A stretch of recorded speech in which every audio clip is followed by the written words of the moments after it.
How are you? It's the question of the evening. How is everybody doing tonight? My dog is having fun barking at nothing because he can't see anything. He just barks.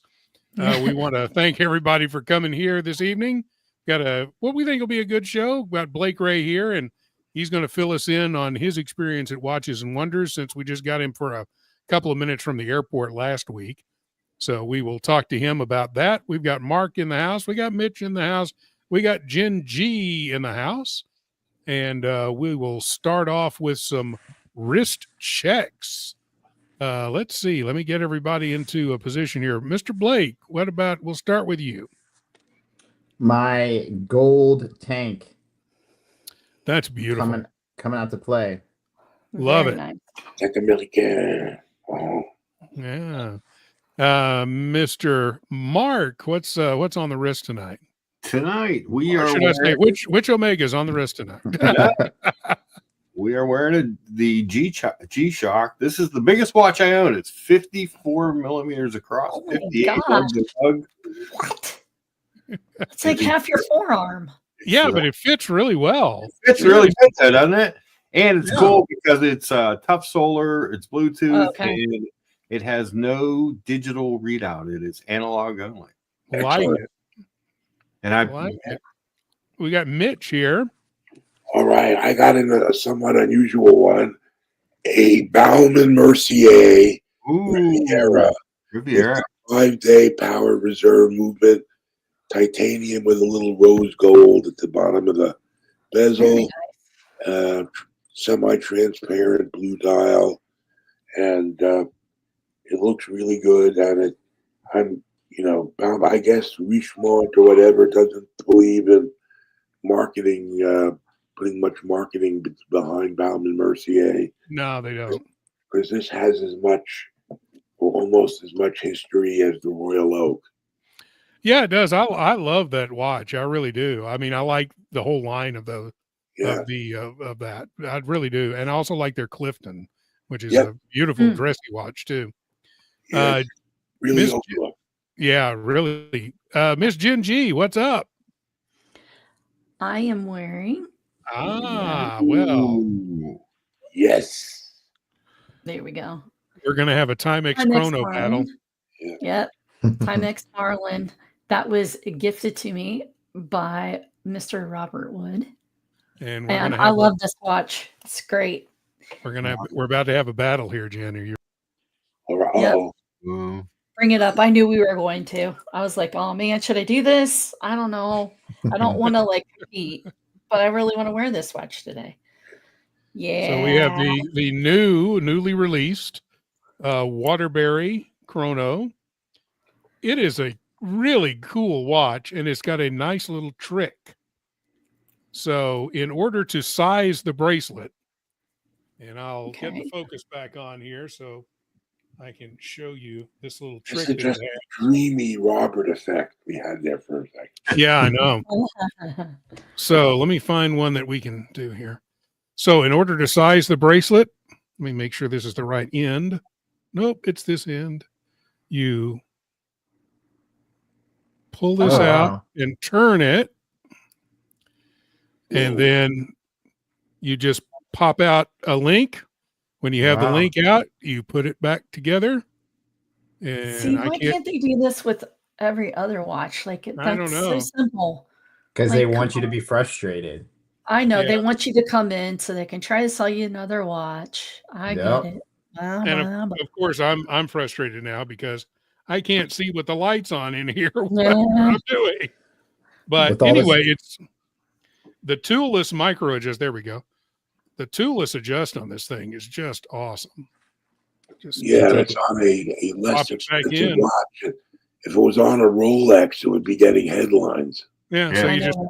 pop them back in. You're all sized up and ready to go. That's mean, I fucking sized- sweet. I've never sized a watch faster in my life than I did this one. It was just terrific. And I think it looks pretty good. I'm going to actually Yeah.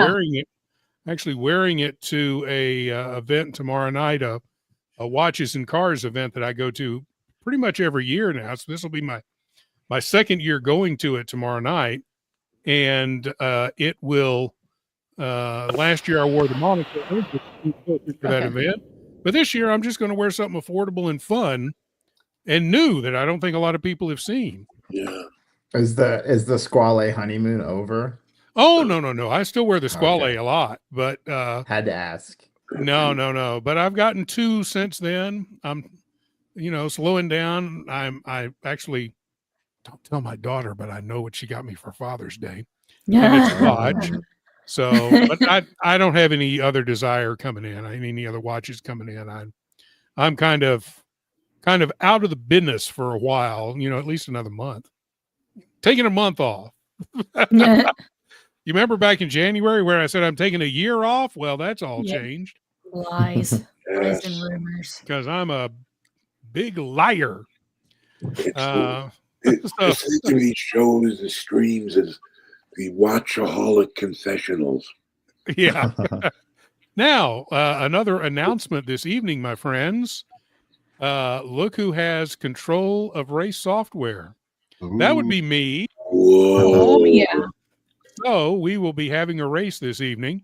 And in order to get in the race, we'll pick a couple of people at the end of the show to just hop on in there. But super chat, any size super chat will get you in. If you join the channel, not only will you get in the race, but you'll also get in our WhatsApp group where you could see the brand new watch that Bubba picked up today. But only if you're in the WhatsApp group. I'm not even going to tell you what it is. Bubba's killing us. Oh, killing us all. He's making us all look bad. Yeah. He is truly a bubbler. I was about to post this in the group saying, "Hey, looky what I got." Like 5 seconds before I do it, here's Bubba. Boom! And I said, "Oh shit, I'll just." Bubba's trying to start his own AD, is what he's trying to do. I think so. He posted it in my chat too, and people went crazy. If you happen to join the channel, you can also get in the WhatsApp group, and we'll tell you how to do that a little bit later. Also, if you gift memberships to the channel, gifted memberships don't count to the WhatsApp group, but they do count to getting you in the race this evening. We've got, let's see, Micah Tyler's in here. We've got the cool table with Lucha. I love it. Lonely Wrist, of course, and Lucha. We got Dr. TikTok joining us. Welcome, welcome. We have Vamal. Thanks, Blake, for picks from WW25. Yeah, we're going to talk about that in a minute. Andy Louise is in the room this evening. DP likes both of our Timexes, Jen. Yeah. And John D likes the Timexes as well. We've got Caliber YQG in the house, AB in the house, and our old friend Ali Reza. Yes, Bubba has gravitas. That is for damn sure. That dude can get any Rolex he wants at any time. he got it special delivered to his house too. Oh man. God. Well, I hope so. For as much as he spent with his AD, Jesus. Yeah. Surprised that the president of Rolex didn't come to deliver it himself. Yeah, the CEO, Philip DeFore, whatever his name is. Yeah. I'll bet you they sit down at the beginning of the year to do their financial planning, and they're like, Bubba, you need to come because we need to know how many watches you're going to get this year. Yeah, you're the majority of our purchases. I've always wondered that. So I know that Rolex super VIPs get invites to Wimbledon and stuff like that. Why hasn't he gone? Why hasn't he gotten that invite? Maybe he has. Who knows? I don't know. Maybe. I'll have to ask him. We've got Nate joining us. Hey, man, how are you? What's on the wrist this evening, sir? I'll be the Sky Dweller. Oh, nice. Nice. I like the Sky Dweller. It's one of my favorite Rolexes. Mine too. We've got Rick B joining us, Squale fanboy here. Currently have a 1545. Currently have a 1545, looking to add a 1521 for most. Both very nice watches. And Rick B, I am also a Squale fan, and maybe I'll wear the Squale next week, but I've worn it on a couple of streams, so you may have already seen it. We've got our first super chat of the evening from John D. Some news to share. Toledano and Shan sent emails elaborating on the tariff impact to US and EU customers for the new B1.2 MOP model. Somebody tell me what that is. It's not good. Yeah. Another of pearl dial, I guess. Yeah. Yeah, mother of pearl. Yeah.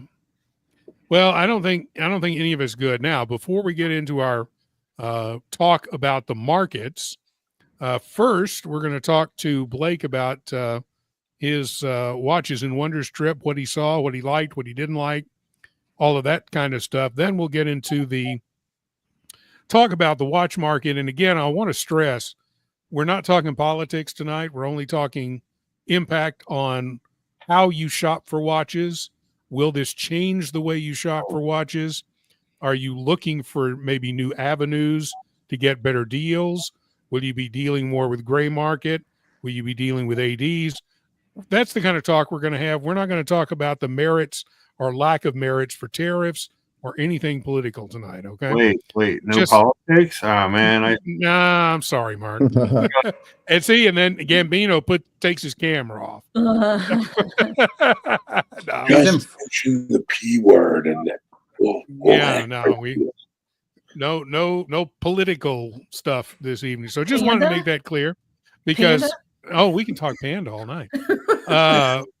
But we want obviously the panel's input you're going to hear, but we want your input in the chat as well. Just kind of remember that guideline to keep it apolitical, no political stuff. All right. So let's blow up Blake here real quick. Boom. There you go. Tell us about the trip. It was crazy. Like, I didn't think that I would survive, and I somehow did. Leading up into the trip, I was just trying to make sure I had all my appointments lined up, because I had brand appointments. I had probably 20 appointments lined up with different brands, in between the micros, or the independents at the Beau Rivage.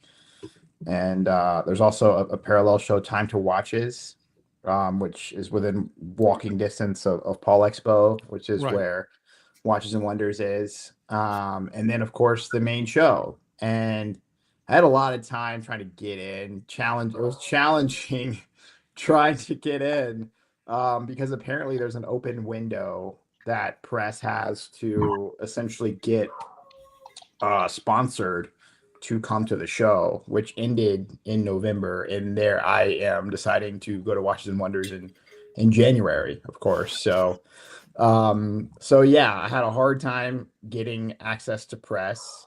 I ended up sneaking in first day, kind of, but there was a Zenith cocktail 160th anniversary cocktail party, which, because I RSVP'd to that, I was able to get in.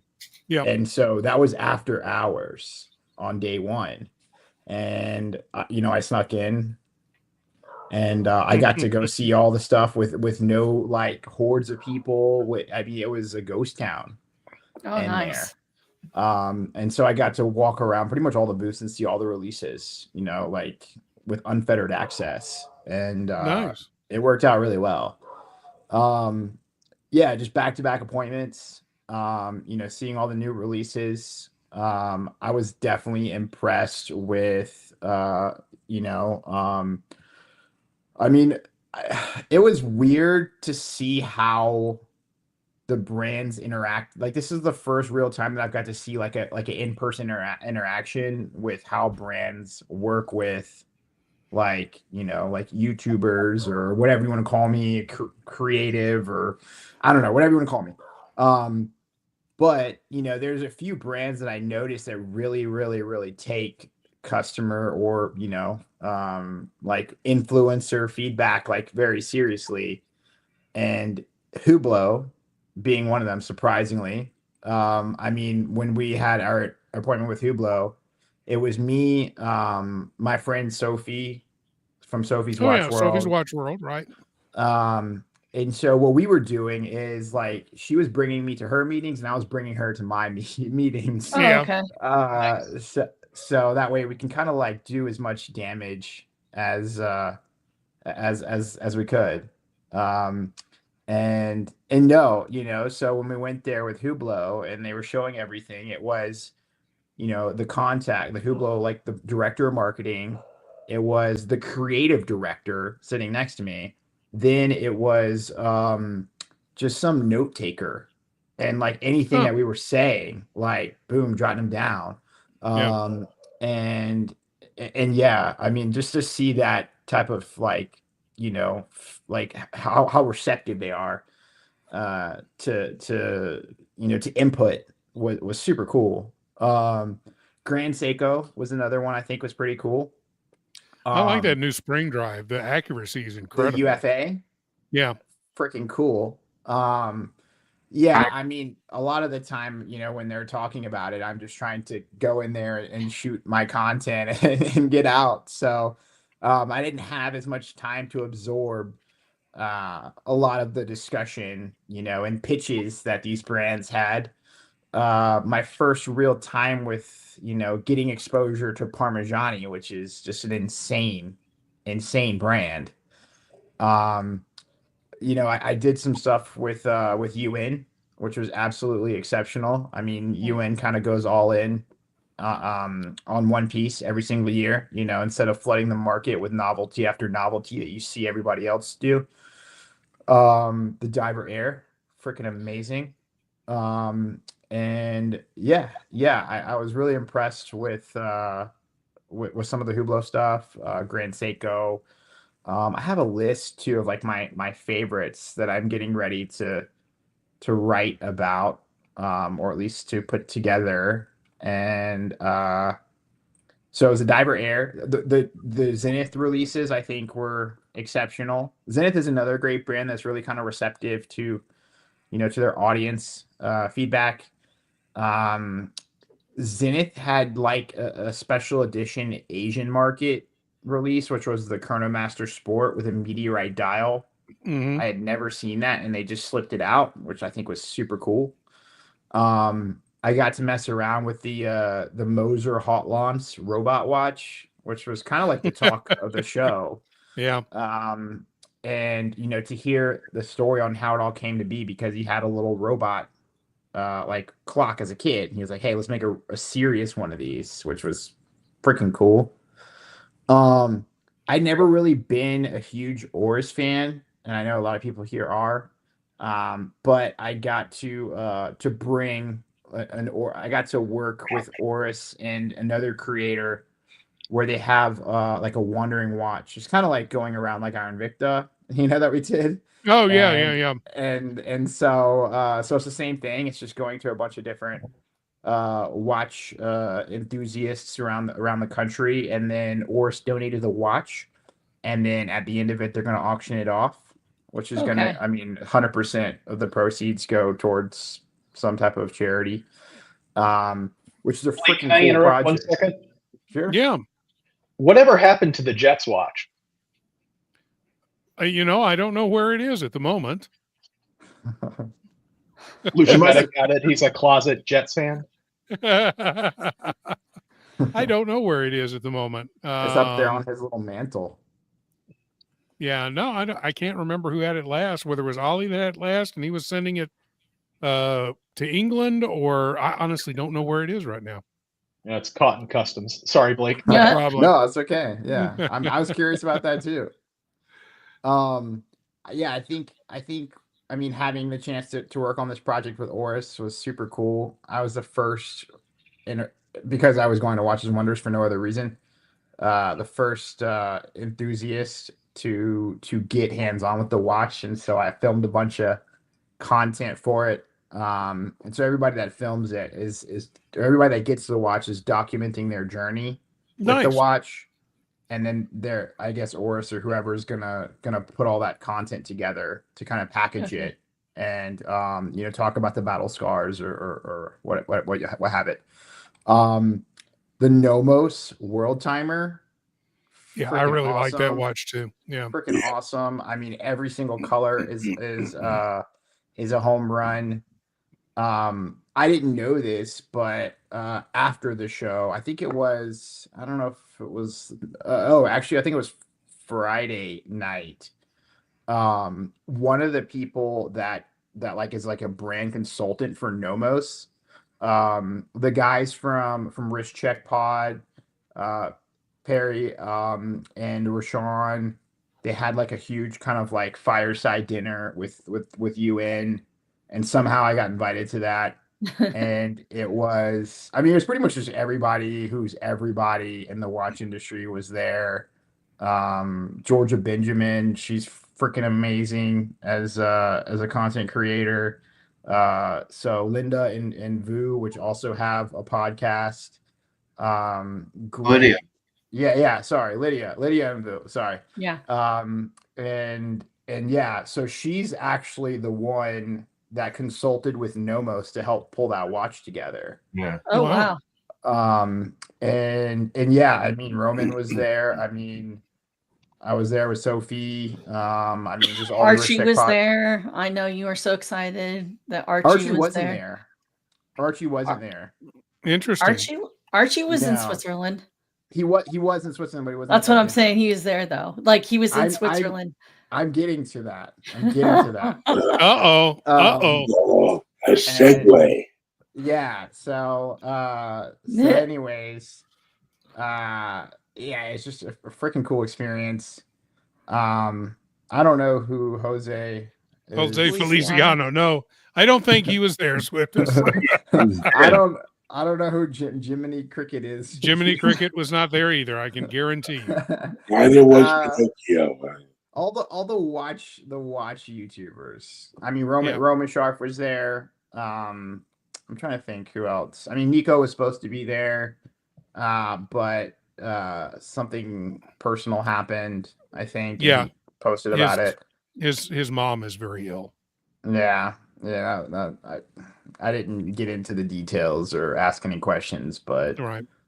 And so after Watches and Wonders had settled, I flew out Tuesday. It seems like everybody else was flying out during the weekend, and a lot of the North American people, like I've got some friends that live here in Vegas that went to Watches and Wonders. I didn't even get a chance to see them.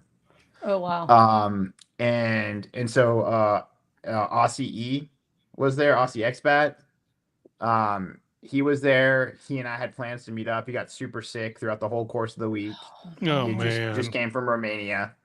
And then the one time I got to like meet up with him, like we went to some like rare like it was like the ACHI. Yeah. It's for the independents, yeah. Yep. They had a party. Yeah.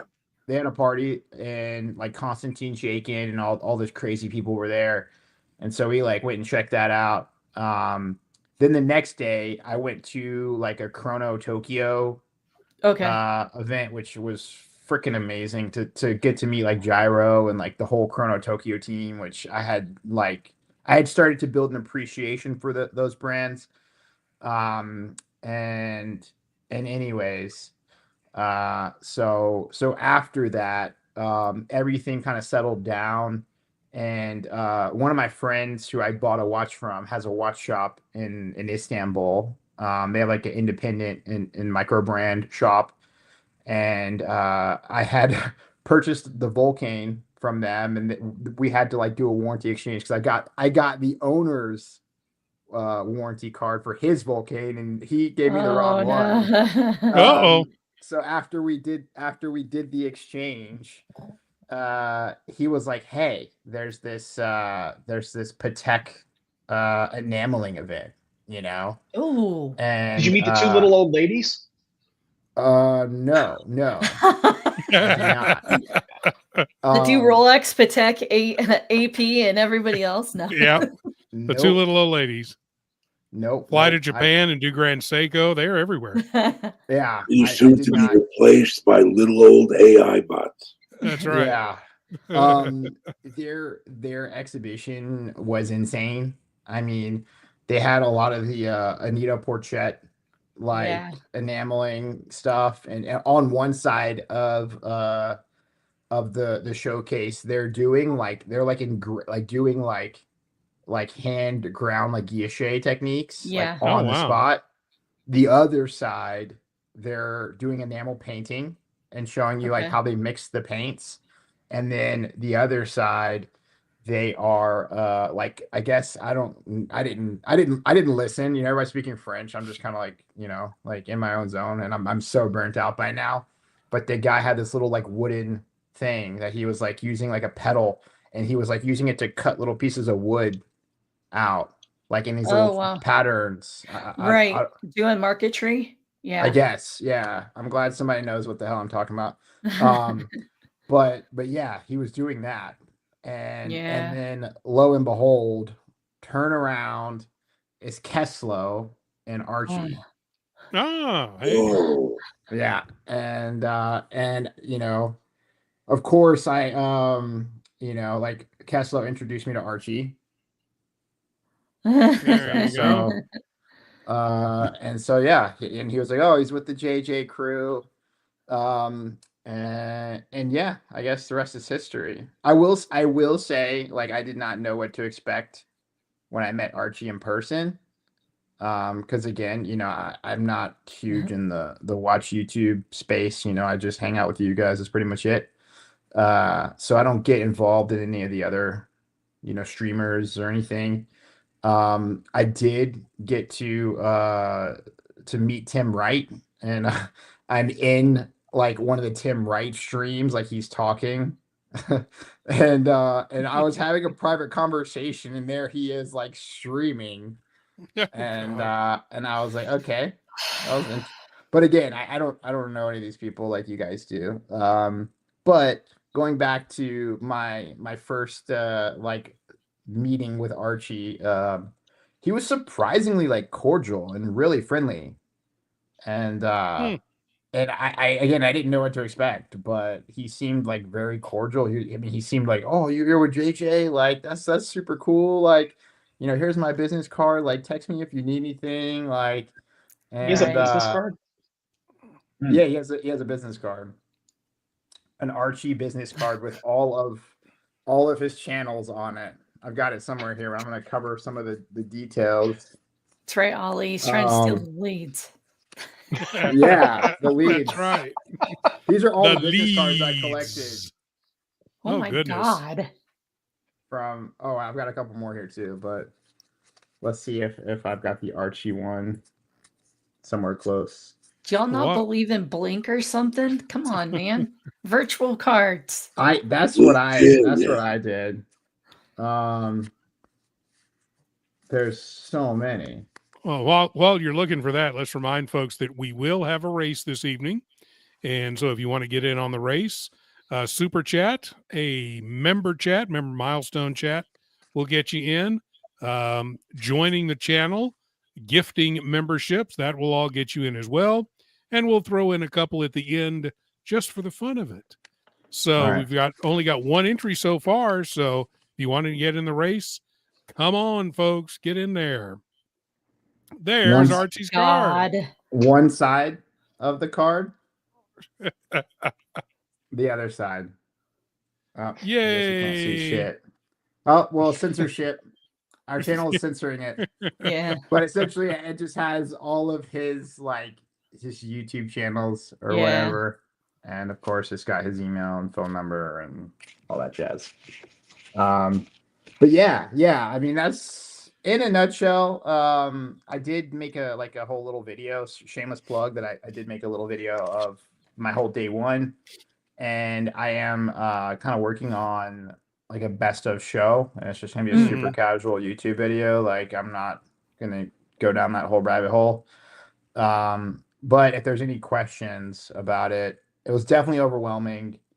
I definitely would recommend, you know, if you have the funds or resources, or you're that passionate about watches, it's definitely a bucket list to go. And besides all the releases, like, it's just, I guess it just feels like a normal show, you know? No, it's fun to see everybody too, you know? Yeah, that's the coolest part about it. Just having so many passionate watch enthusiasts in one place definitely seemed magical. Just the amount of stuff that was going on, you know, it's just so damn hard to figure out how to navigate, you know? Yeah, man, you should have hit me up. Um, and yeah, I'm sorry. There's a lot of people that I was planning to meet that I didn't get a chance to meet. Um, did you go with any sort of? No. I knew that I had scheduled all my brand appointments, but because I had so many brand appointments, I felt like I had an itinerary, really. But I definitely kind of like buffered it where I had like chill times and then I had like crazy busy times. So that way I had like little buffer zones of like waves of like busy and chill.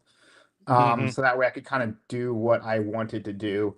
But I had plans to meet up with a bunch of people I didn't get a chance to meet up with. Like I was gonna meet up with some of the guys at Oris. I went to Oris and they ended up flying out um and yeah, same thing for Aussie expat.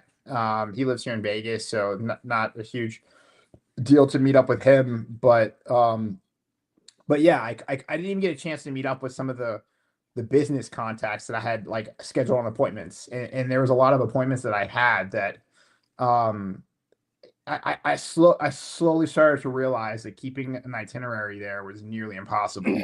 Yeah. Because a 20-minute appointment turns into like a big deal.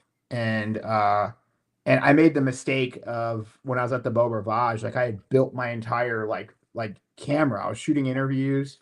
I shot interviews with the CEO of Doxa. I shot interviews with the owner of Icopod. Freaking amazing personality. And then I shot some like little small interviews here and there. Hmm. Um and so I started to realize that it was really just impossible to keep an itinerary. And Yeah. so all these brands were starting to reach out like, hey, like are you for sure coming, to confirm, because I think, a lot of their appointments just don't show up. Yeah. Or whenever you get a chance to kind of like make it there, people will. But I made the mistake of building my camera and going around about the Beau Rivage, and and then I would go in to look at a new brand that I like, again, I had never like seen before personally or gotten hands on with. And it seemed like like they would just like flood me with like shit to talk about, like, oh, sit down, have a drink, da, da, da, da, da, da, Yeah. because I think they just assumed that obviously I was there to film content and press and that was a big mistake, because then it made it hard for me to do as much damage as I wanted to do and to see as many brands as I wanted to see.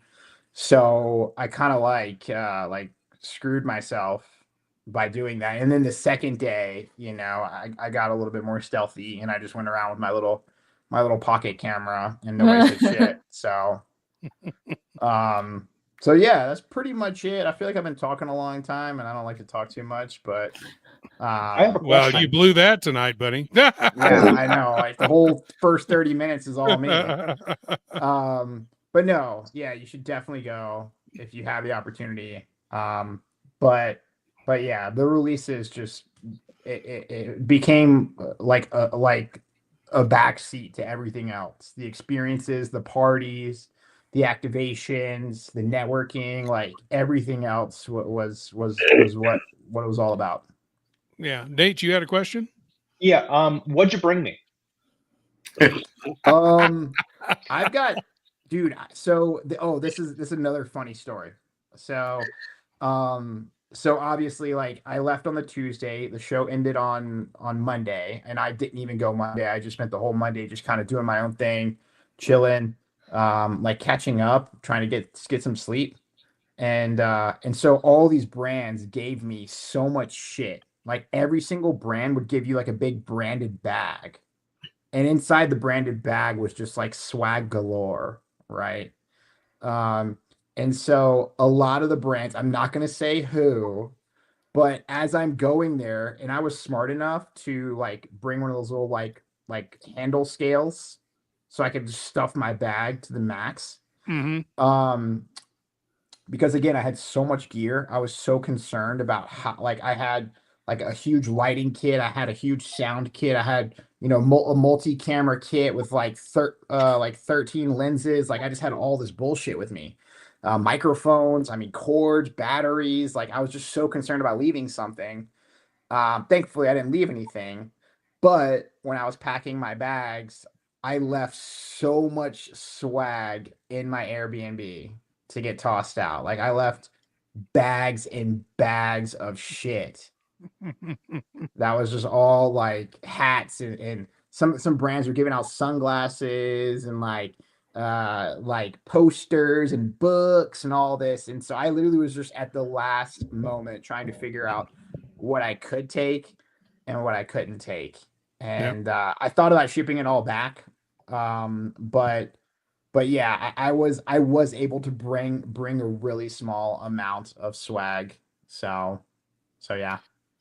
Yep. So now we know where my squally hat is. It's in a Airbnb in Switzerland. I stopped by Squale. Yeah, I'm sure they didn't have anything. Dude, they were one of the more frustrating brands to actually like sit down with. Yeah, yeah, I think so. I mean, they had their novelties and they were showing everything off, and they had some cool stuff, like the one I sent you the link to. Freaking awesome. Yeah. But you can really tell, what people are there for passion and what people are there for business, just to knock it out. And they definitely had that more business approach. It was a very like sterilized experience. Oh, here's this, here's that. Okay, that's it. Take my business card, and rightfully so, right? Because some of these brands are just so busy, that they just want to do the volume approach than to actually have like a curated like experience. And so yeah, rightfully so. So $5 from Captain. He is our second race entry this evening. Blake, you're a party animal. The party at UN with the wrapper you posted looked insane. You have my BO box, right? Yeah, so that was the party that I was talking about, the dinner, which was the wrist check pod and the UN party. And we met up at a boutique, like the flagship UN boutique, and they shuttled us like 45 minutes away outside of Geneva to like a winery. And at the winery, I mean, they were cooking like, like a barbecue. And I mean, it was just a freaking amazing time. That was where everybody was. And yeah, it turned into a huge dance party. Everybody was wasted. Rashawn and Perry, like they did an episode right after they got back. And they were feeling it. Like it was days later. They're like, we're still recovering from this. I watched they are huge. Like their parties are like legendary. From what I've heard. They're super niche guys. That's the brand that they throw it under, super niche. Yeah. And I would highly encourage anybody to go to their super niche YouTube channel. Like I had just known about them through just the wrist check pod. They're great. And I didn't even know they had this whole parallel channel. And then, I was talking to Rashawn. Rashawn's like, "Oh, dude, check this out." And the whole time they were filming another episode for they have a series where that's just all watch curated content. I can't think of the name of it right now. But they were filming a series of that. So I might have some cameos in that because I was having pretty lengthy discussions with Rashawn about the watch market and everything. And it was all on film. So we have $5 from our friend Tariq. Appreciate all the insight, Blake. Feels like I went. You're welcome. Very nice. Feels like you went without the hangover or jet lag. That's always a good way to do it. You can always feel the jet lag, though. Yeah. Another 10 minutes to find out if Daniel got jack shit for Blake. How about this? I do have some swag. Like I said, I do have some swag, but we have to get some super chats, and I will throw in a mini swag bag to the winner of tonight's race. Whoa. There you go. That's the best. It's the best you're gonna get. So Nate, the winner, you got some good chances right now. Yeah, we got only 3 entries right now. So if you want to get in for your chance to win a mini Watches and Wonders swag bag from Blake that he brought back all the way from Switzerland, shoot us a super chat A member milestone chat will do it. Just like that one from Nate. Love hearing about Blake's trip, but still wondering about the barbecue. The Swiss are internationally known for their barbecue, I believe. Oh, are they? I don't know The about only that. barbecue where you get to dip the ribs in melted raclette. It's a barbecue. Yeah. It's news to me, and I was there, so. So, and we've got $5 from Lucha. I'm here for the swag. There you go. Poor Blake. You know, there is a good thing about controlling the races. I can just put myself in it anytime I want. No, I'm just kidding. There you go. I'm not going to do that. But let me get caught up on our 2 new entries because I have to keep the list down here. No, FP Jordan was not there. But if he was there, I'm sure he'd talk some shit. Yep, probably so. Well, we thank you very much for the report from Watches and Wonders. That's very cool. It sounds like, excuse me, a fantastic time. Yeah, One of these days, I may have to see if I can get over there because I think that would be just next year. You're coming. Really, really cool. Really, really cool. So our next discussion is the watch market and whether your spending habits are going to change because of kind of our unknown, both economic conditions and what tariffs are going to do to watch prices. Although I think with or without tariffs, watch prices are about to go up. Some brands have already announced some price increases or are expected to here pretty quick. So let's, who would like to start our discussion tonight? Maybe Nate, since you're not in the watch market every now and then. Every now and then. So interestingly, in terms of price increases, I had a friend of mine today call me. He was offered one of the new releases from JLC. They have that a Reverso World Time, which is a truly amazing piece. I don't know if you got a chance to see it while you were there, Blake, but that one blew my mind. And there are 2 versions, one in steel, one in gold. He was buying the one in gold and was specifically told, put your deposit down now because we will get you in before the price increase. So I'm expecting, again, I personally expect that, especially on precious metal pieces, we're going to see some more rises from the brands this year because metals are going crazy over the last several months, in particular the last few weeks. Just as a general rule, precious metals, are impacted by just general uncertainty in markets or general economic uncertainty. So I fully expect you're going to see some more price increases. In terms of how it's changed my habits, no, not yet. I'm still buying and selling pieces on a somewhat regular basis. Things are coming in and out. There's still some great deals to be had. I've had a number of things, not high ticket items, but a number of things come from that are watch related, coming in from overseas, including from China, that I've not gotten touched with any tariffs yet.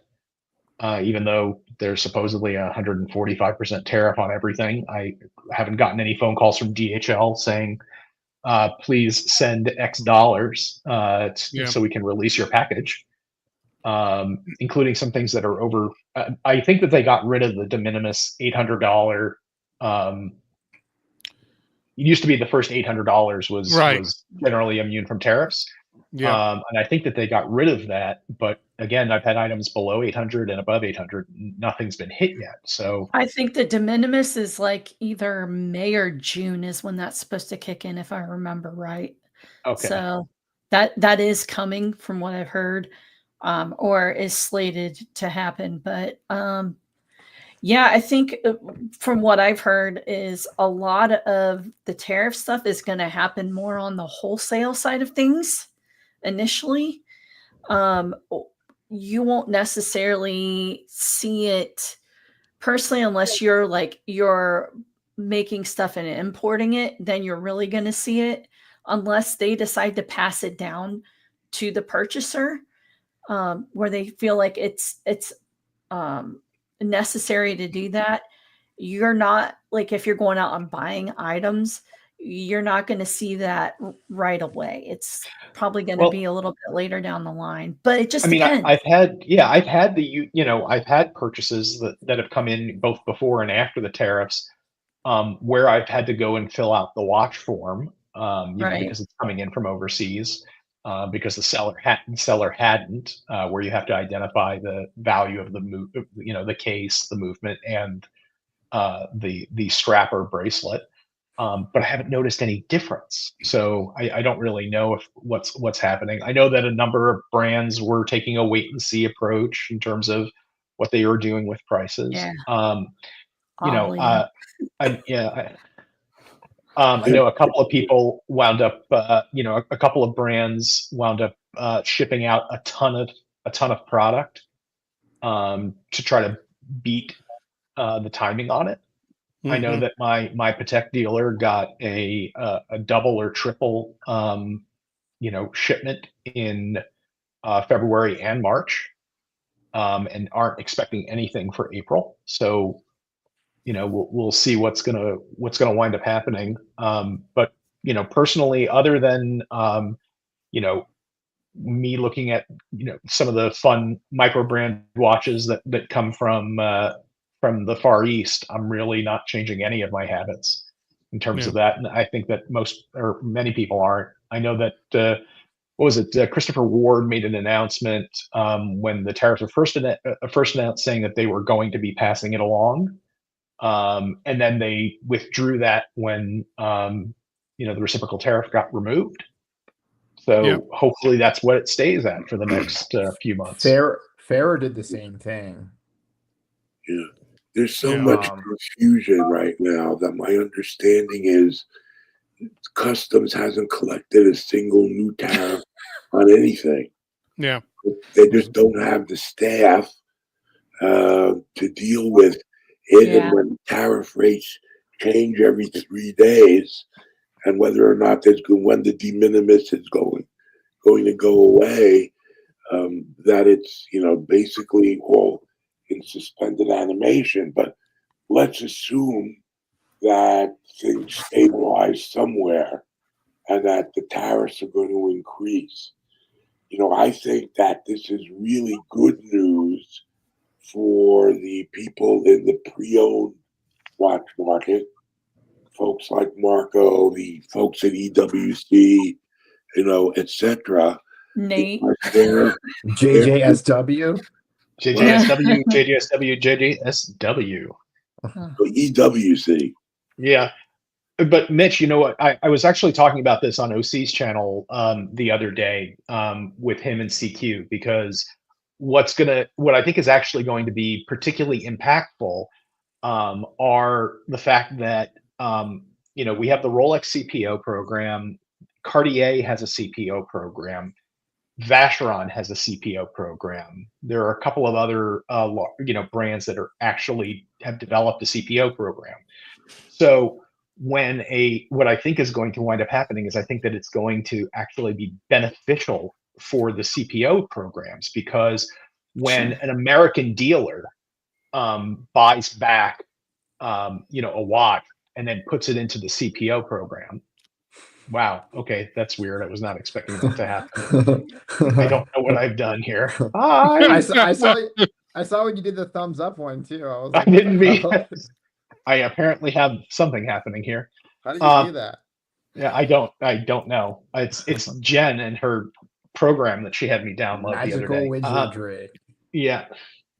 But when an American dealer, buys back takes a trade-in of one of these brands that has the CPO program and they're participating in it, and they send the watch back to Switzerland for service, and it is then sent back to the United States for sale, back to that dealer, it's actually not an export or an import, since you've sent out an item for service and it's coming back.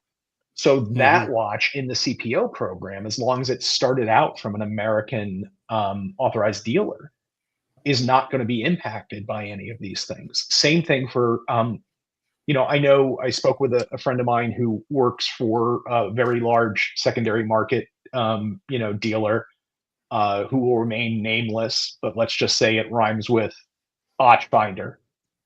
And they were saying that they have product. If you look on their website, they have product in Switzerland, they have product in Asia, and they have product in the United States. And they were pushing a lot of their product, it looks like, to the US. So, because usually they take care of, the pricing on their pieces, it always references that it includes all, import fees, if it's coming in from overseas. So I think that they were moving a lot of their product internally, to avoid the issues. So a lot of the pre-owned product, I'm sure that our friends at 1916 Company and other big dealers, knowing that the American market is such a huge element of their business, were moving product from their overseas locations to the US locations, because they won't have necessarily the same problems when if it happens to be sold to an overseas. I have no idea how to turn this off. This is really. I still think that operations that mostly get their pre-owned watches from the United States are going to do, because then there's no issue. Yep. So let me take a break real quick here and catch up on the chat, and then we'll get back to our conversation. First of all, congratulations to Tariq, who won a raffle for a Mad 2. I don't think tariffs are going to get to you on that, Tariq, but hopefully not. Well, they did announce it. They did send out an email specifically about that they may be impacted. No, so depending on, we're not responsible. Yeah. So depending on when they actually ship your watch, they did say they were prioritizing American shipments so that they can try to get them over before during the pause. Yeah. And we've got a $10 super chat from Blake. Cheaper than shipping out swag. That's right. If Blake wins the race, he doesn't have to ship it anywhere. We've got $2 from Mitch. Yes, Virginia, you can eat too much matzah. Really? Terrible. We do have the link pinned here. So if you want to join us on air this evening, feel free to come by. We have $5 from Rick B. Did someone say swag? Great show, folks. This is my second time watching, and I've subbed so I don't miss future lives. Thank you so much, Rick. Welcome to the family. Yeah. We really appreciate you subbing and sticking around with us. Thank you again very, very much. See if anybody else. Let's see. We've got just received an email from a micro brand that's about to do a drop now in May and announce that watches shipped to the U.S. would be higher as they will absorb some of the tariffs, but U.S. will be $600 more. Oh, on a micro brand watch. That's painful. Yeah, because the Asian micro brands are going to be hit really hard by this. Yeah, that's true. Very true. Companies try to pass the cost, but those that eat some or all of it may get more customers who will look hard for a deal. That's also true. I mean, if you can keep your prices as close to possible as they are now, then yeah, I can see you getting more customers out of that. Yeah. I'm curious to get at least Nate's feedback on this, because he'll probably feel it before all of us. But so let's just say the tariffs do come back and people stop buying new watches from authorized dealers. It would create I would think it would likely create a surge in the secondary market prices, for the watches that are here currently in the States. Yeah, I honestly don't think so. Because again, not getting into any of the politics at all of tariffs, but just from an economic standpoint, if you have uncertainty, even if the tariffs come back, there's going to still be a time of uncertainty. I think that the economy generally is reminding me a lot of the first few months after COVID, where because you don't know what's actually going to happen, you're not. By the way, I did figure out how to turn the hands off. Yay! You should have kept them on. If I could have both hands, that would have been great. So be careful of what you wish for. Yeah, there you go. But so I think that because there's all of the uncertainty that's going to be happening in the market, you would still you would generally have all things, if it's just watches at ADs being more expensive and nothing else in the economy was impacted. Yes, gray market prices, secondary market prices would rise, but because you're going to have all sorts of prices rising, you're going to have more general economic uncertainty. People pull back on luxury purchases generally. So I think that whole thing becomes at best a wash, not a watch. It's weird. It's weird to even think about. And I mean, I guess all is speculation, but I just remember during COVID or, shortly after, just the market going crazy. And then immediately after those fucking moon swatches, people were trying to sell those $200 watches for thousands of dollars on eBay. Well, you were working for ADs at that point too, weren't you? After, were you still working at the AD? I was post COVID. Okay.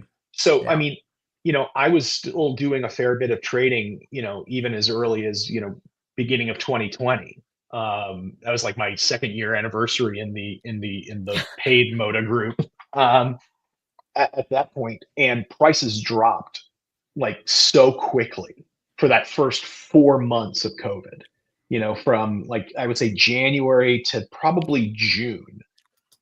I mean, you could every day, for example, like, the Nautilus, which had, was already somewhat high. It was probably like 1.5 times retail. Beginning of COVID, the Daytona, the ceramic Daytonas were about 25,000. And we saw prices dropping significantly because people thought the universe was going to end. People thought it was another 2008 scenario, and no one's going to buy luxury goods, so people were offloading inventory quickly. So I think we're going to have a combination of those kinds of thought processes happening at the same time that you would usually have upward price kind of pressures in the secondary market. So I'm hoping it's a wash. But if prices continue to go down, I just can view it as a buying opportunity. So I interrupted Jen, so I want to get her thoughts, and then we need to hear from Mark as well. So sorry for interrupting you a while ago, Jen. What were you about to say? One thing that I wanted to kind of put out there is, I know the space that I kind of work in, as far as like, I order parts, dials, that kind of things, tools from China. A lot of that, I think, is going to end up getting declared as gifts. So it will never even be touched by tariffs. Some of it is like, they just don't have the time to go through all of that. They don't. And that even happened even before all of this went down. A lot of that. I'll bail you out of jail if you accept any of it. And so, like, I think there's some of that. And those lower cost items, I don't know that they're going to feel the hit as much, just because they're not high price. On your high end watches, you're definitely probably going to feel something there at some point. But yeah, in that space, like, we're talking like Amazon, AliExpress, that kind of thing. I know Amazon has such high negotiating power. I don't know what's going to happen with them, but as far as AliExpress, I mean, it's a network. It's going to be hard to crack down on them. So a couple of things. First of all, Ollie's about, maybe we shouldn't talk about that, but Vimal brings up a good point. And that is, and I don't think everybody knows how much of the Swiss watch market, or how many parts, are actually not made in Switzerland. A lot of bracelets, a lot of cases, a lot of crystals, a lot of straps are all made in China and then sent to Switzerland for the final construction of those watches, assembly, with the Swiss made movement, so they can still say Swiss made. Swiss made it only has to be 60% of the watch. Right. So now when they ship it to the US, they've got to declare the country of origin of the parts. So it may not, even if we, let's say that, for example, it's just the 10% that stays on for all countries other than China.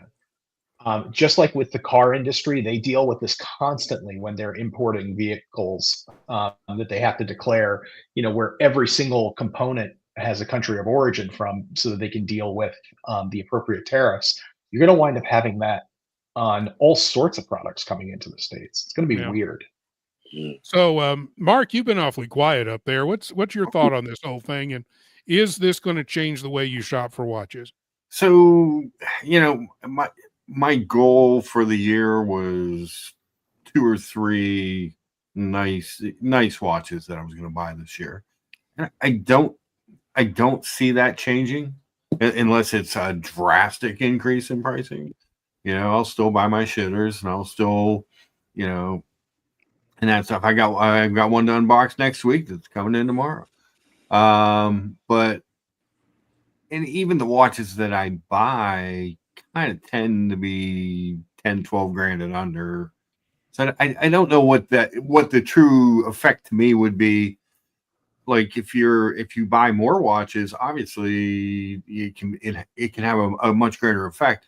I'm curious how they're going to pass it on, if it's off the wholesale numbers, that are coming in. I'm curious if there is if a company has a U.S. presence, do they get the full ramifications of the tariffs? That type of thing. There's so much that I just don't know, and I don't understand. I'm a simple lucha. I don't, Well, Lucha, your comment is dead on. There's so much we don't understand, and that's what creates the whole uncertainty in markets generally. Right. And that's what's going to lead people to not know what to do. Oh, okay. You know what? I mean, what's going to be really weird is if, some product comes into the States before the tariff gets increased potentially. Some of it comes in while there's a higher tariff, then some of it comes in later on. I was talking to a friend of mine, and better than most, in terms of the auto industry, you're going to have vehicles that come into the States pre-tariff, post-tariff, in the middle of tariffs. Are you going to price them differently? Are you going to, how do you deal with all that? And it's going to happen on every product, frankly. I think Donald Trump will do a carve out for the Trump watches, because we know those are made in China, right? Blake, you're dangerously close to the line. Politics. That's not politics. That's watch talk. Well, and I've heard that there's, I mean, I know that there's already a carve out for, I believe, semiconductors, automobiles, technology and stuff. They've already kind of carved that out. That's kind of protected at the moment. So it'll be interesting to see how things wash out, Yeah. It's very messy, is the bottom line. And no one knows, the folks that actually have to implement and enforce this are almost as flummoxed as we are, perhaps more flummoxed, because they know how many details are still up in the air. Yeah. Interesting comment from Ollie. Companies are going to adopt quickly. Otherwise, to Tariq's point, they're going to take advantage of the opportunism permanently, as people have done for COVID and other things already. I think that's a very good insight. Yep. Carl alluding to an Omega price increase on May 1st, which there are rumors out there that there will be an Omega price increase on May 1st. So Lucha, get with it. Hey, so I met Carl last Saturday at my local authorized dealer for Omega and Rolex and IWC. I hope to I'd love to get him on stream one night. The guy is an Omega fiend that makes Mark look like a piker by comparison. Well, Carl, you're welcome on anytime, man. We've got the link is pinned. I believe it's pinned. If not, it's been in the chat. You can go back up and find it. And welcome to have you on any Tuesday you want to come on, man. We're always here. They generally will do a price increase like in the 1st of May. Like that's just all Swatch Group. Like it's yearly. They assess everything, price increase like clockwork. No pun intended. May 1st, always. And Carl says they are not rumors. Omega will have a price increase May 1st. So there you go. Carl knows. And definitely. You know, I think every new watch that has been released, both at Watches and Wonders and since and before, seemed like they were all priced higher than their forebearers. I think it wouldn't be a surprise. I mean, you've got Rolex coming out with a new watch that they're charging at the low end 16 grand for the Land Dweller.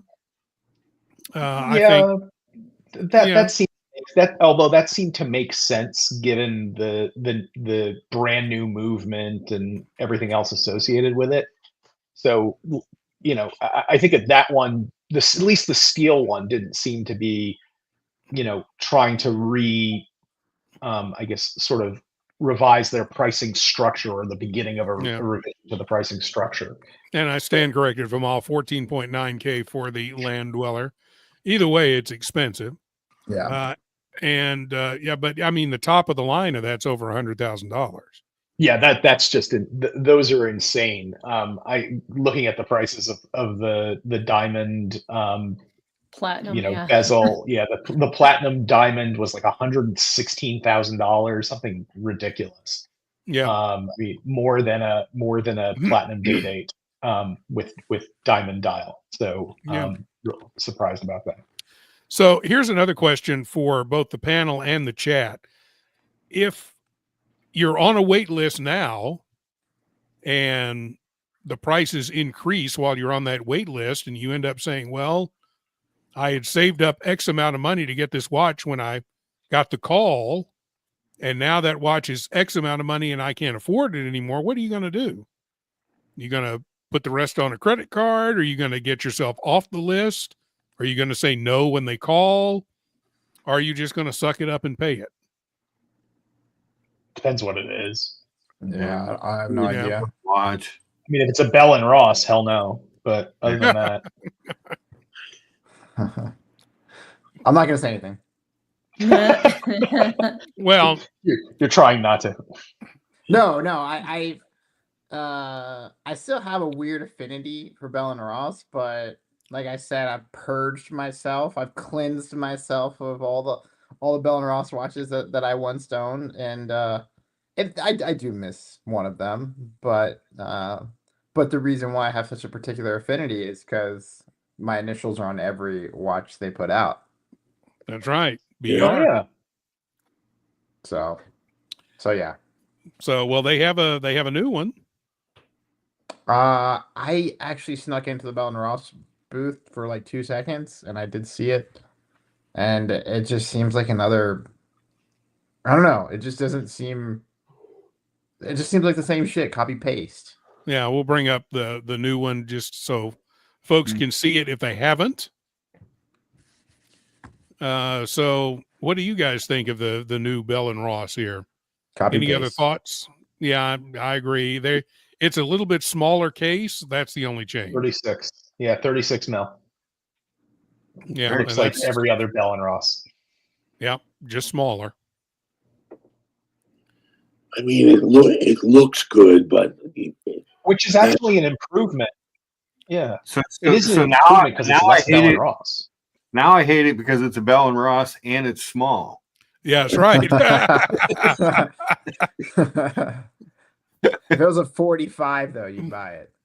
Probably not. If it was a 54, I'm in. If it was a 54 and it was like under $2,000.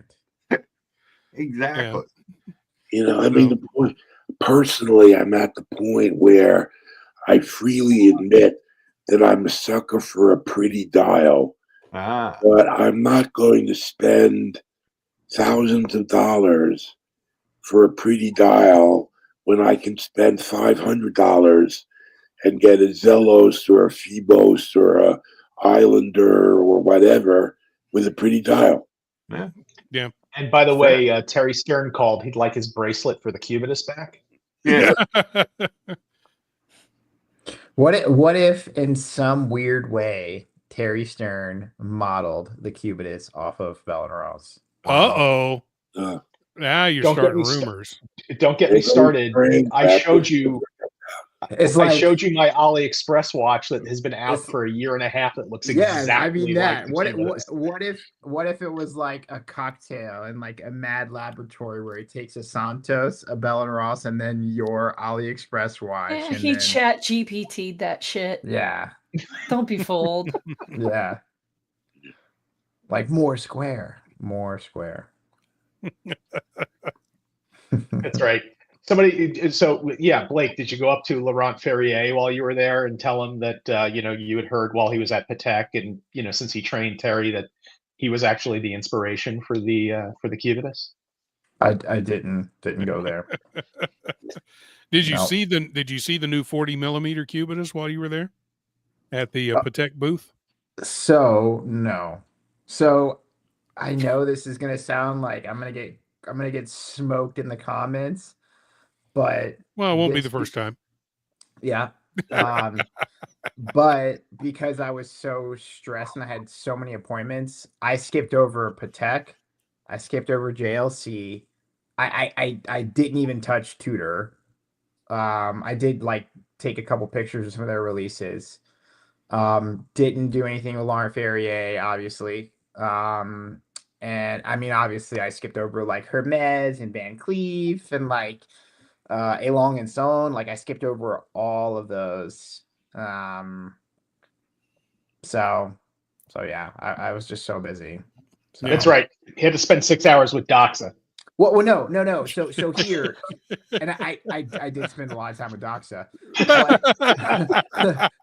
I spent 3 days with Doxa. Oh Lord. But no. So my other particular reason was because unless you had an appointment, you had to queue up, right?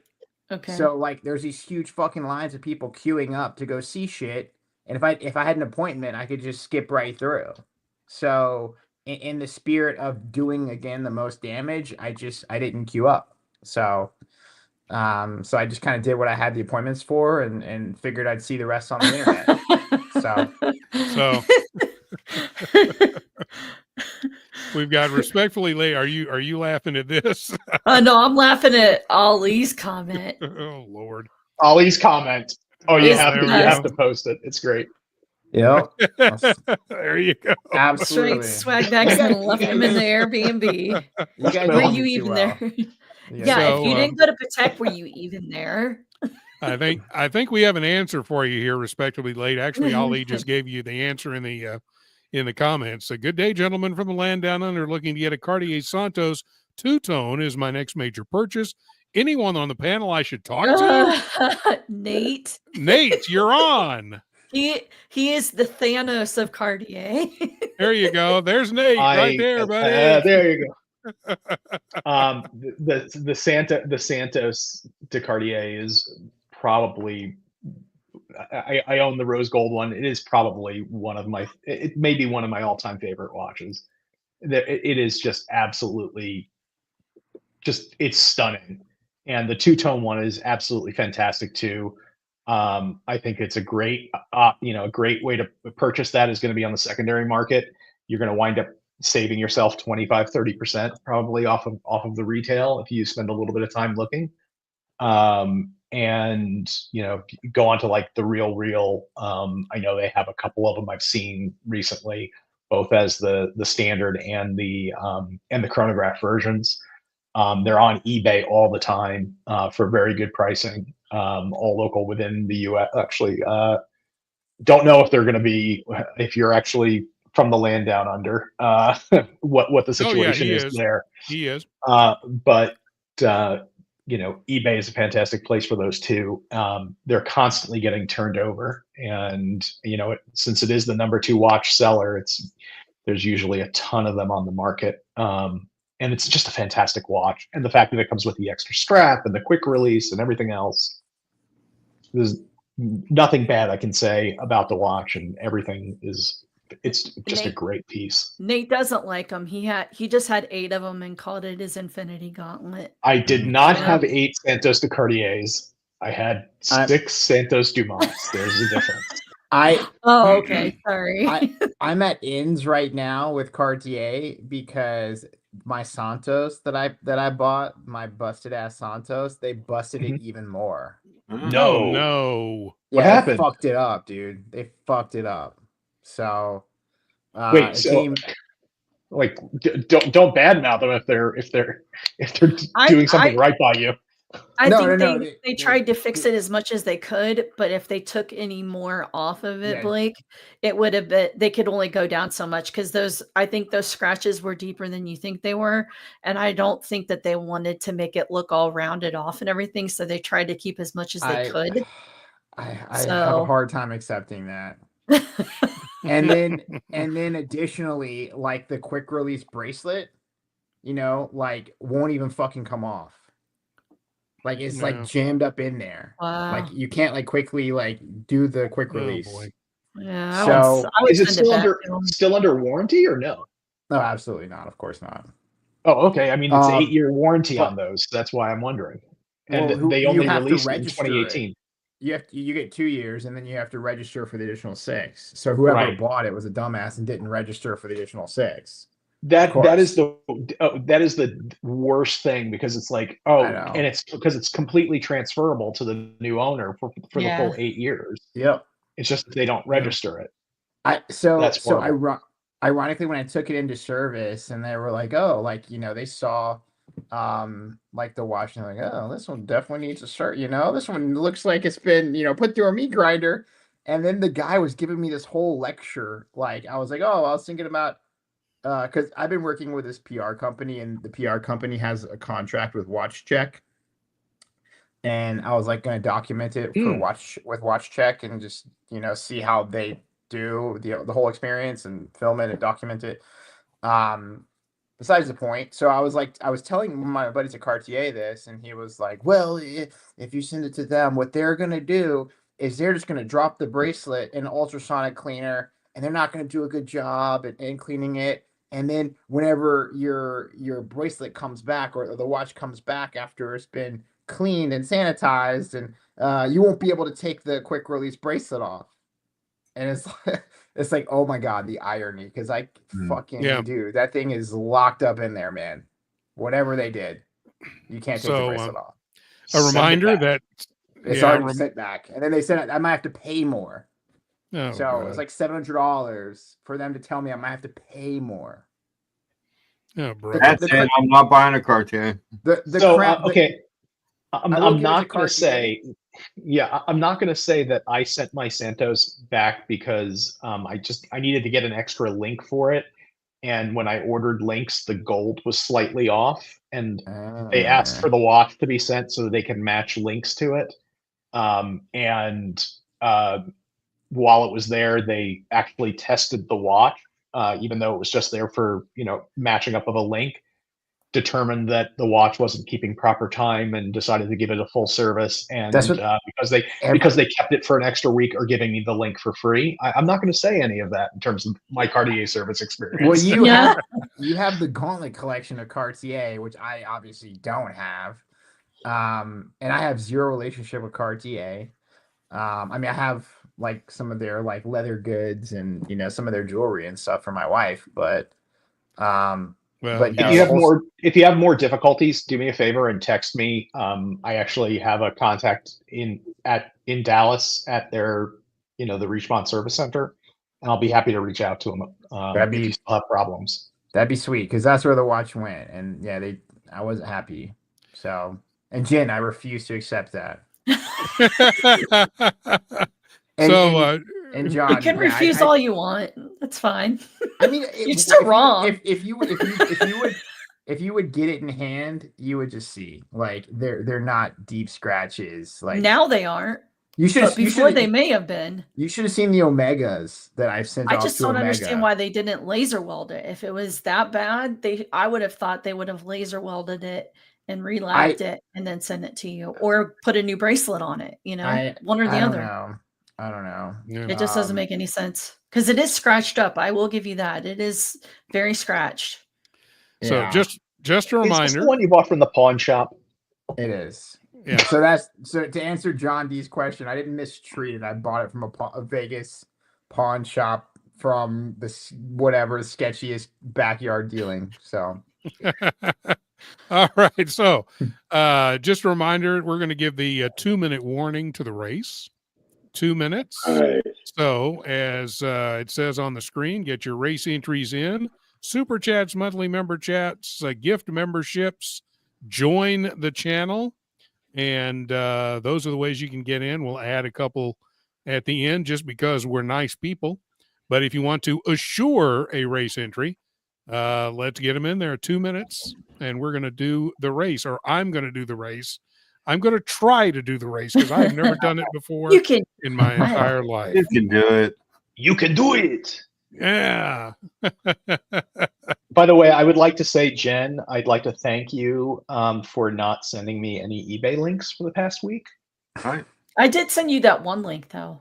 It wasn't eBay, but I sent you that other link. Yeah. Oh, I thought that was a prank. Okay. No. I was like, I want to live vicariously through you. Here you go. Buy this All right, thing. let me go look at it again.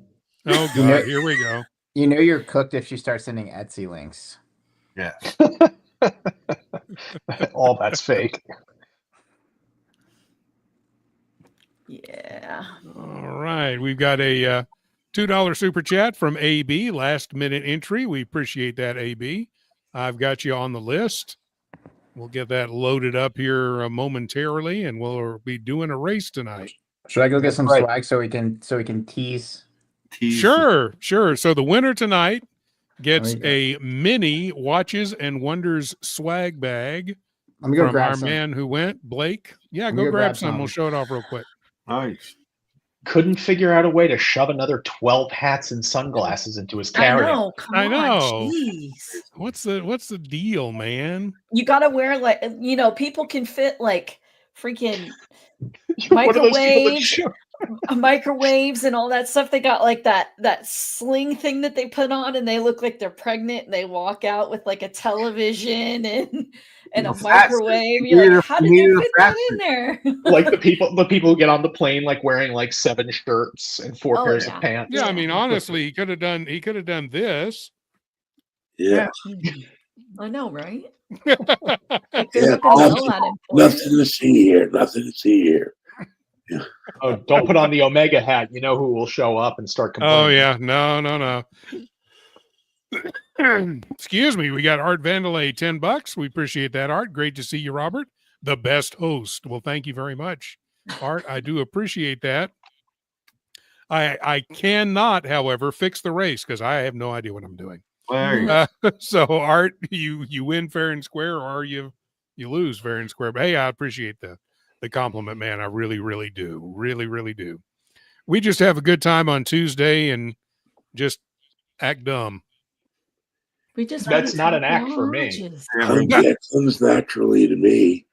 I wasn't going to say that, but now that you bring it up. Yeah. Yes. I swear to God, if Blake shows back up with Bell and Ross and Hublot and Doxa. Oh, there's going to be Doxa stuff in there. There's going to be like pounds of Doxa. He spent 3 days with Doxa to skip out on. Well, I mean, he had a contract. Patek and JLC. That makes sense. Okay, fair point. But still. The Patek had my favorite release. I have a new Grail watch that I will get at some point from them. I've never seen anything more beautiful in terms of perpetual calendar. And that new 6159 retrograde with the smoked sapphire dial. Yeah. So you can see all the innards. It's like a lumen without the lume. That thing is so good. Can't wait for it to be 30% off in about 2 years. All right, Blake, we're going to blow you up again. What we got here? So my wife confiscated a good amount of my swag But I was able to find a few things, and you will have your choice between. Oh, let me turn my blur off to hide how dingy I live. Yeah, do me a favor. Hang a picture on the damn wall. I've been meaning to hang up Jen G's poster here and of some other ones, but I've again busy.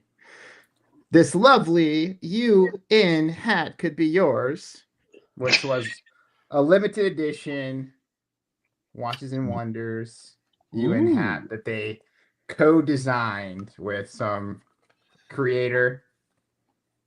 So this could be yours. Or if you, this is actually probably one of the cooler things. Hublot. There you go. I would say you called it, Nate. I would say it's cool because of like, look at the inside. It's like denim, and it's it's just really well made. Wow, that looks like a Patek strap. It's a big ass bag. This is like grocery ready, like grocery run Trader Joe's on Sunday ready. If that's your thing. Someone send it to just Nico. put black tape over the Hublot. And it's corduroy. So it's corduroy. Reach for your pleasure. With denim. And I mean, it's got what you're saying is even your wife hates Hublot.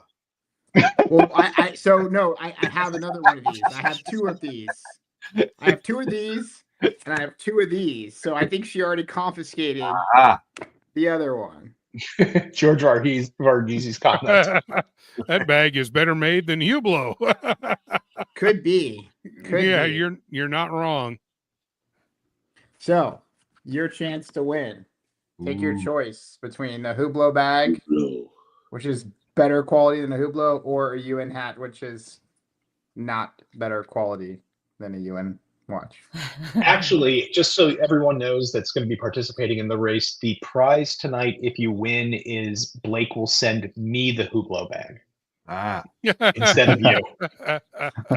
This thing is heavy, dude. This thing is like a couple pounds. Like, no shit. This thing is like Carl's comment. More than a big bang. Carl's comment. Imagine seeing someone bagging their groceries at Aldi with a fucking Hublot bag. It's possible. I mean, you could go to Lidl, you could go to Whole Foods, you could go to Trader Joe's. Wherever you prefer to bag your groceries. If I win, I'm taking the Hublot bag. I'm bringing it down to the design district with me when I go to visit Vacheron and Longa.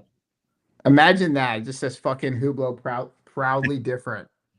Go put your name on the Patek list with that bag in hand. I will absolutely do that. I know you will. I will. In fact, I will Gonzo stream that. Oh my god! I'm sorry if you want your super chats back after seeing this. Watch Hangout's comments. 7 refund requests in the last 43 seconds of the race. All right, so here are our contestants this evening. I want somebody out there to add one. I've added one. I added Carl Hancock, so he can go to Aldi and fill up his Hublot bag with Aldi canned goods. But we have a John D. Captain. Yes. I'm sorry. Blake, you left swag in Switzerland and chose to bring back 2 Hublot bags? No, I actually brought some really cool shit back. Okay. I brought this Zenith 160 year poster, and so I was really cautious about how I did that. And additionally, no, I'm not saying that you didn't bring other cool things back, but you chose to leave good swag, hats, sunglasses, whatever, to bring Hublot bags. It was like I left some Norcane swag. I guess I'll throw it out. I left some Norcane swag, and then I left some like a Grand Seiko book and like some other Hublot swag. So I just thought the Grand Seiko book have jujitsu polishing on it. It did. It was wrapped in rice paper, and then you could see at the very top, like it had like the Grand Seiko, and then. And then you pulled it out of the rice paper, and then it had the new like UFA like texture on the book. Like it was super fucking fancy. But $10. $10 from Carl. So Thank you, he's Carl. no longer a free entry. He is a paid entry. Carl, thank you so much. Appreciate it. How about John D? John D, we can put in. He spent 3 days with Dachshund. All he brought back was a Hublot bag. Let me clarify. John D's already in. Let me clarify because I had to film an interview with the CEO of Doxa, and they were at the Beau Rivage, and they were really the only cool enough brand that had like a dedicated closet, so I could just put my fucking gear there and just like do my thing. So like they were holding on to like all my equipment, all my gear, just because I know them so well. So I'm just curious. So I heard that I've been to the Beau Rivage before, and I heard that they were like blocking people from like using any of their common space unless they had rooms at the Beau Rivage or things like that. Is that? I had no idea. Did you notice anything going on? No, the whole downstairs was just one big party. Okay. Of people. And I mean, like they were kind of picky about keeping people in the lobby because people, I think, were checking in. But no, like if you go through the Beau Rivage, the main lobby, there's like a little sidebar there, and then it takes you up to like a little, like I don't know, like a little conference room, and it was just all watch brands and people, and I mean, it's just one big party. So, all right, so thank you, Vimal. It is cool. I've added Caliber YQG and Vimal to the race for our free entries. Oh my God! Now what do I do? You have to put 44 seconds. 44 seconds. Oh yeah, 44 seconds. Well, let's see. Set. You should put it. Put the 44 first. There you go. Set.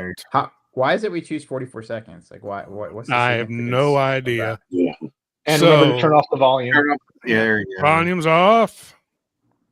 And then you have to shuffle. I have no idea how to shuffle. Is that There's a button right there. You just missed it. Oh, shuffle characters. Hey, there we go. Now, how do you start it? Hell if I know. Probably click. There's a start button at the top. At the top. Start. We're figuring like we've never done this before. Yeah, there you go. All right, are we ready?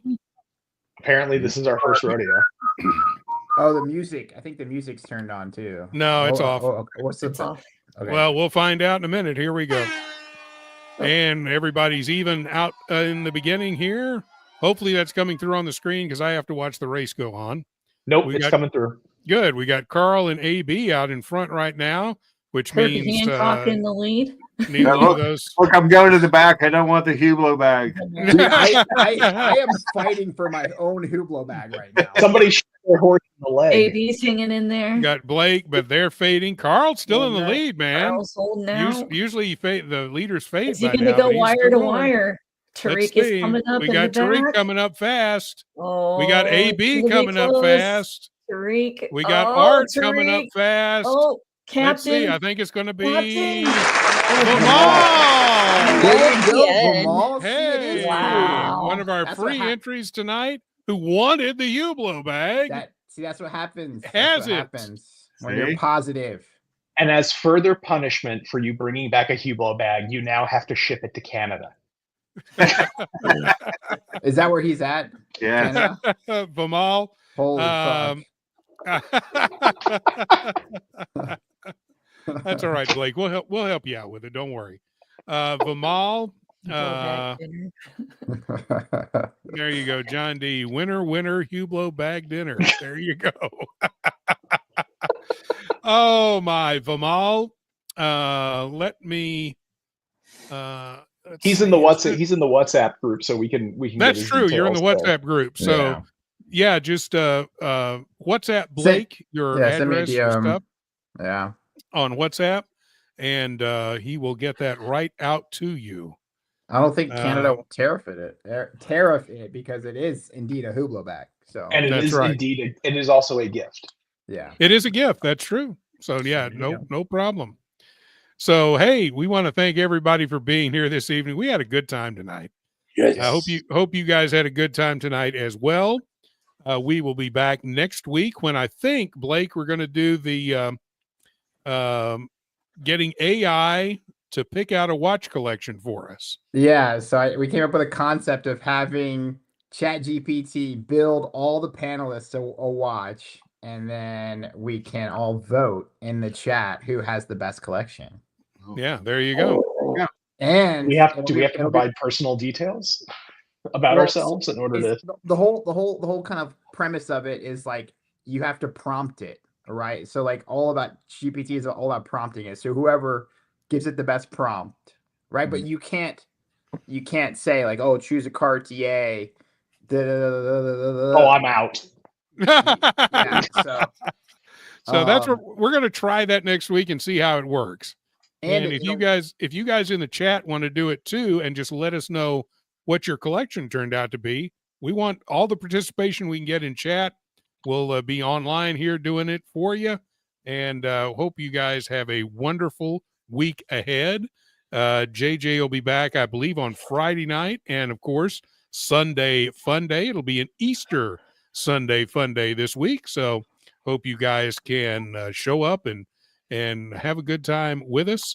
And we want to thank, of course, Blake for all of the Watches and Wonders stuff and for tonight's giveaway. We thank Mark. We thank Jen G, Nate, and, of course, our friend Mitch. We want to thank everybody also for joining us, and we will see you guys next week. Hey, guys. Look what I can do. I know it's all fun, but I just can't do things. Hey, Archie, I'm leaving you tomorrow.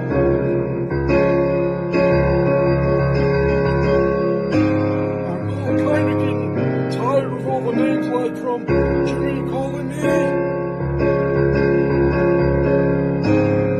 So I'm kind of saying, chink out, motherfuckers.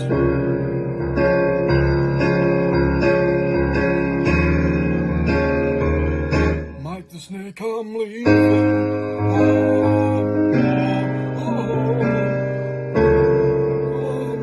I'm leaving this stream tomorrow.